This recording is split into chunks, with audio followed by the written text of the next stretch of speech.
You volunteered to go to Earth? I did. I had to. I had family trapped on Earth. But how could you get trapped on Earth? You had to be there to understand. On Earth, you wouldn't remember anything. What do you mean you wouldn't remember anything? I mean, you would have no memory of anything. You wouldn't even remember existing before Earth. What? How is that possible? It was designed that way. It was brilliant.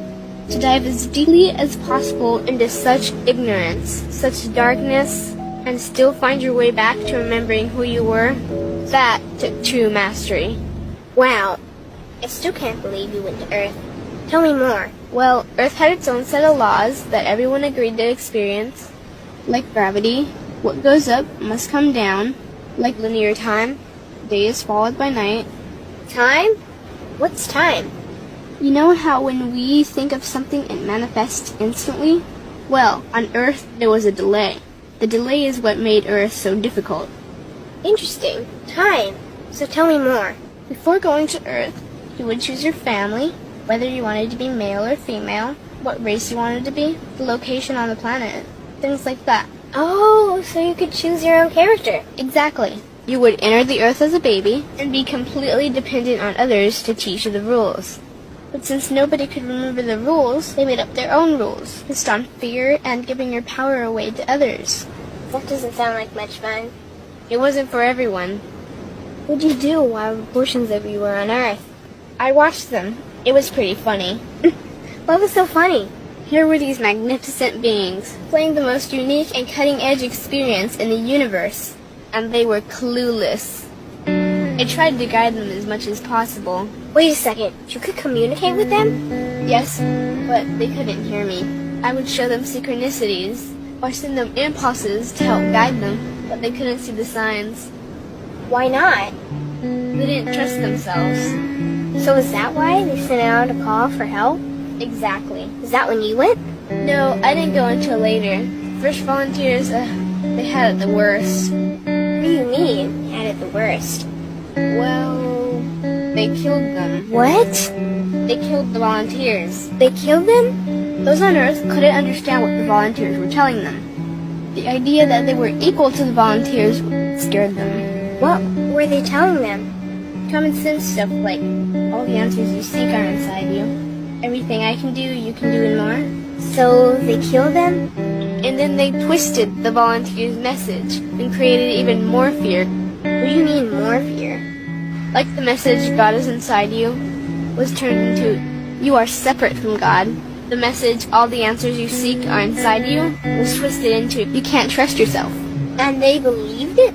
It was out of control. How could they believe that? You had to be there to understand. Did you know they actually believed that they were the only intelligent life in the universe? Now that's funny. Pretty crazy, I know. So then what happened? The designers knew Earth was going to enter a section of the galaxy that humans had never experienced before. A section filled with a frequency that might be able to reconnect the human's DNA. What was wrong with their DNA? It didn't work anymore. The thing is, their DNA was how they connected with their higher self. So that's why your incarnations couldn't hear you. Exactly. But there was a catch with the new plan. Only those incarnated on Earth could tune in to these new frequencies. Oh, so they needed more volunteers. Yes, but this time they were taking no chances. To pull this off, they needed millions in the physical form, wired and ready to attune to these frequencies. Are these the 21st century humans that all the stories are about? Yep, we volunteered from every corner of the universe to help the humans wake up. What did the volunteers have to do once they got there? We had to wake ourselves up, attune to these frequencies, and spread them to the rest of the planet. That sounds impossible.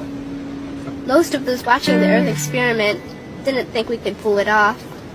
So what happened when you got to Earth? Once on Earth, we were taught the same fear-based beliefs that had been handed down for eons. We lived just like everyone else, totally clueless to who we were and what was getting ready to happen. But as soon as the Earth entered this cloud of frequencies, we started to question everything. And one by one, we started to wake up, So the plan was working. It was. The more we trusted ourselves, the quicker we reconnected. And the faster we started to remember what was happening. And since we were spread out evenly all around the planet's frequency began to rise quickly. What happened when the planet's frequency began to rise? Humans' experience of time began speeding up. They started manifesting their beliefs faster and faster. Those consumed with fear created even more fear, and eventually Earth just spun out of control.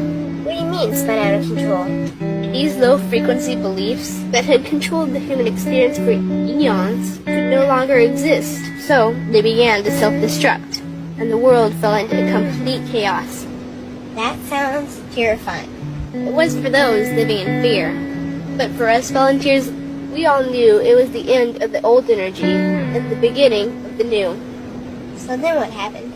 A tipping point was reached in our awakening, and we created a new Earth. A new Earth? What happened to the old Earth? It continued on, allowing those who could not let go of their fears to play out their lessons.